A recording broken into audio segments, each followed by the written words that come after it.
Zach Farmer was the kind of kid you love. He always wanted to give back. A gifted southpaw. He just lived to be on the mound. And 3-time All-American. You don't see that very often in Pike County, Ohio, do you? No, not like that. Zach was legendary, playing on this field in Piketon, honored to this day right out front when you enter the stadium. His dad, Larry, coached him. I could feel him when he was playing, me coaching a little bit. Like so many others, Larry watched in awe. And you're watching him as a dad live his dream. Oh, absolutely. Best thing in the world. Zach could have gone straight to the minor leagues. Instead, he chose to be a Buckeye. And he just liked Ohio State. He was on his way to greatness there, too, when in April of 2014, Zach got sick. He had flu-like symptoms. It wasn't the flu. Acute myeloid leukemia. AML, an aggressive cancer that often kills in months. The diagnosis was devastating. He pulled the cover up over his head. Tough day. That was a tough time. You reliving it? That's hard. Zach was just 19 years old. Now he was facing a cancer that usually strikes someone in their 60s. His dad thought that was odd. It was odd to the doctors, too. Even stranger, the National Cancer Institute states exposure to radiation is one of the leading causes of adult AML. Larry Farmer began to think about his family's home, which was right next to this U.S. government fence that wraps around this. The Portsmouth Gaseous Diffusion Plant, a 3,400-acre compound containing massive buildings designed for one purpose, making enriched uranium, most of it for building up America's nuclear arsenal. In the production of uranium-235 for military use in defense of our way of life. Built in 1952 and closed in 2000, this plant is one of the largest facilities of its kind in the world. Here, enormous amounts of uranium were processed for weapons and later for fuel in reactors. Now, according to the National Conference of State Legislatures, 2.2 million tons of hazardous waste is stored here, including 21,000 metal cylinders containing depleted uranium hexafluoride. In all, 415 facilities and structures on this site are contaminated. And a little more than a mile away, on the southeast side, where the wind blows. Absolutely. Is that home where Larry raised Zach and the rest of the family. We lived in a hot spot. A radioactive hotspot. Absolutely. This air quality monitor across the street from Zons Corner Middle School is 4 miles from the plant.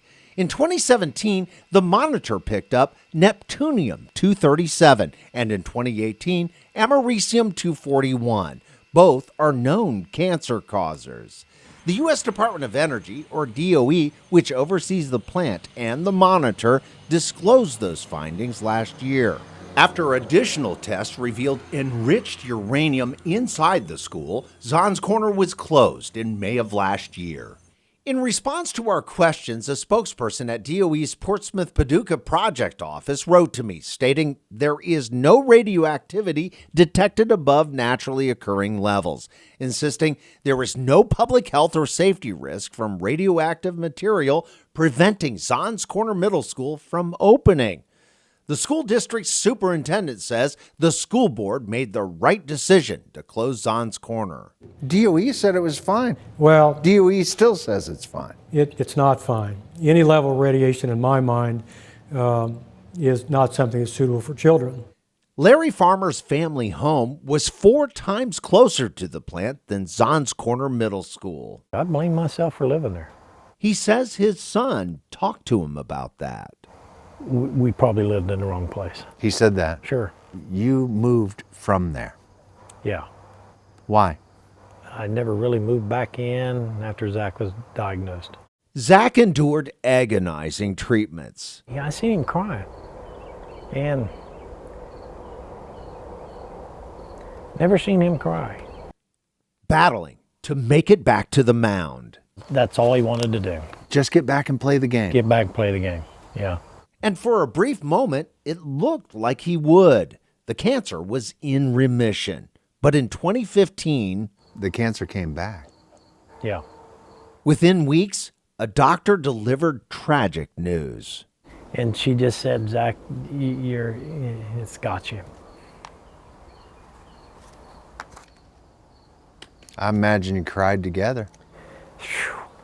Yeah. Zach Farmer died at 7:57 on the morning of August 4th, 2015.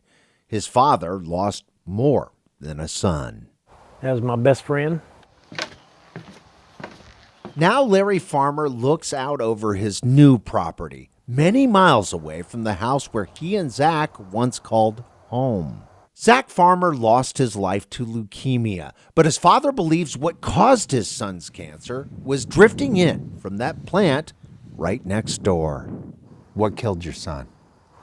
The waste off this A plant. The Portsmouth gaseous diffusion plant. Sure, that's what I think. So you believe the government's responsible for the death of your son? Yeah. The U.S. Department of Energy did not answer my direct questions about Larry Farmer's claims, but in its statement says radioactive elements picked up by all air monitors on and around the Portsmouth site are below limits set by state and federal environmental laws. You can read DOE's complete response on local12.com. Next week, parents grieve the loss of another child to another cancer. And the father of a young girl who died is a key person who voted to close that school. My Local 12 investigation, Drifting Death, continues Monday night, live at 11. I'm Duane Pohlman. I'll see you then.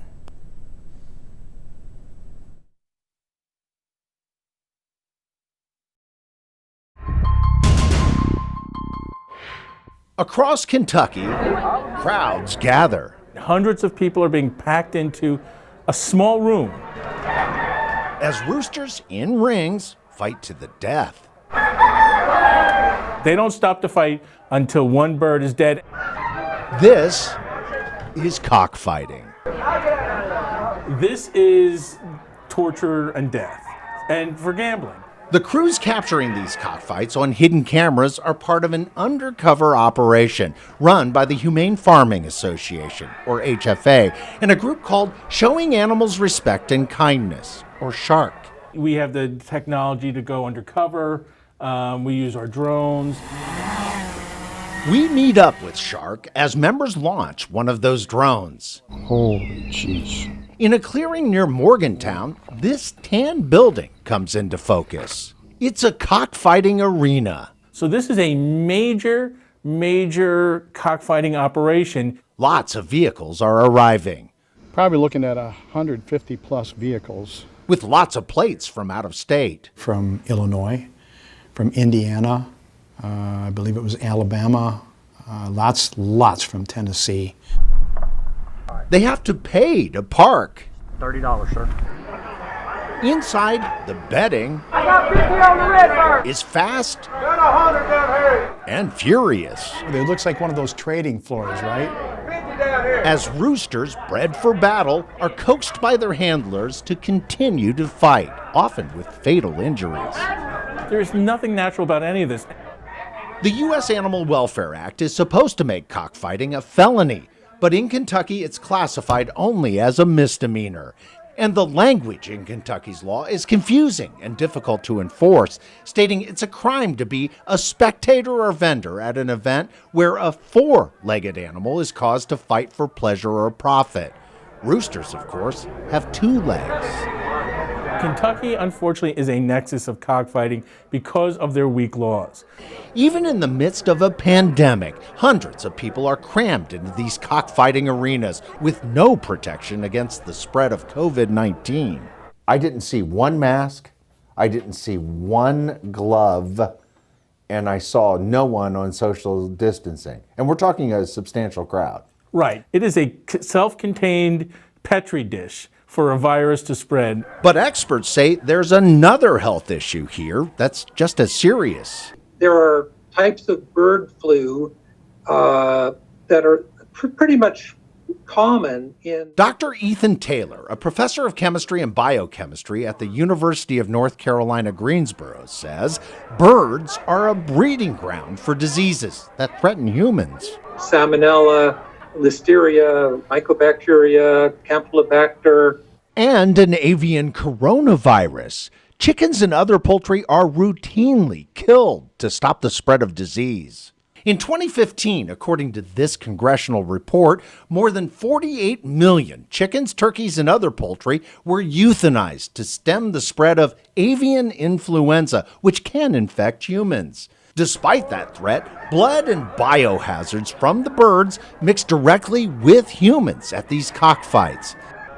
This handler is blowing on the backside of his rooster. This one is sucking the blood from the neck of his bird.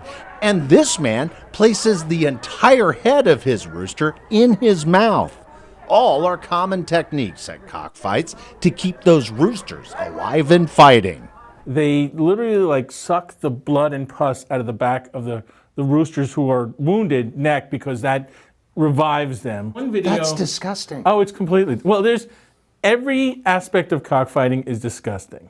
Dr. Taylor believes these cockfights are a biological threat on par with that wet market in Wuhan that gave us COVID-19. Well, it's exactly the same kind of activity, exposing, humans mixing intimately with animals where there is a high possibility of transmission of pathogens. Is it possible that a cockfighting activity like this could be the breeding ground for the next pandemic? Could it happen? I think you have to say it could happen. It's certainly possible. Yet, despite the risks of contagions and COVID-19, cockfighting continues, no matter how cruel. Look, this is complete insanity. This is absolutely nuts. Duane Pohlman, Local 12 News.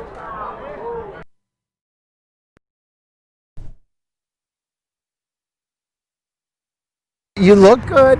Well, I feel good. Legendary linebacker Dave Robinson says he has a new lease on life. You seem a little more energetic. I think I am. A far cry from the worries he expressed less than a year ago.